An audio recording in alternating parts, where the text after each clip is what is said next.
নাকি মানুষের করা পাপের কারণে?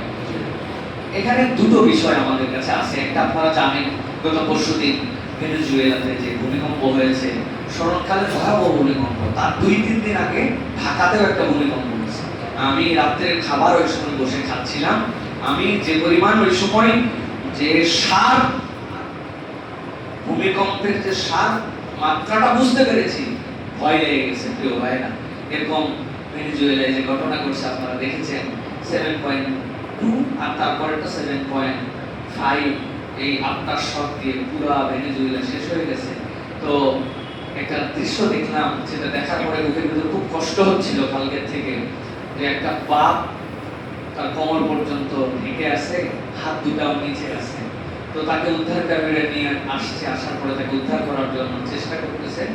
তখন সেই বাপ বলছে, আমাকে তোমরা উদ্ধার করো, আমার হাত দুটা তোমরা দেখতে পাচ্ছ না, কিন্তু আমার 2 হাতে আমার 2 বাচ্চা ধরে আছে। তারা বাঁচার জন্য চেষ্টা করতেছিল, আমার 2 হাত আমার 2 বাচ্চা ধরে আছে, তাদেরকে ছেড়ে আমি উঠে যাব না। এই যে মর্মান্তিক বিপর্যয়, আল্লাহ রাব্বুল কোরআনুল কারীমের মধ্যে বলেছেন, যাহারাল ফাসাদু ফিল বাররি ওয়াল বাহরি বিমা কাসাবাত আইদিন নাস। আমাদের পাপের ফসল তো অবশ্যই আছে, আমরা আল্লাহর দিকে মুখাপেক্ষ হই না। পাপ মানে কেবল এরকম নয়, নামাজ কালাম হজ যাকাত ছেড়ে দেওয়া কেবল পাপ নয়। পাপের একটা হচ্ছে আল্লাহর দেওয়া সিস্টেমের মধ্যে আপনাকে মানতে হবে, নগরায়ন যেভাবে হবে, মানুষ যেভাবে বসবাস করবে, এগুলো সবগুলো সিস্টেম আছে না। আপনি কোনো নিয়ম কানুন কিচ্ছু মানলেন না, ভুলভাল করে আপনি সবকিছু করে ফেলতেছেন, এটাও তো আল্লাহ রাব্বুল আলামিনের সিস্টেমের সাথে আপনার গাদ্দারি করা।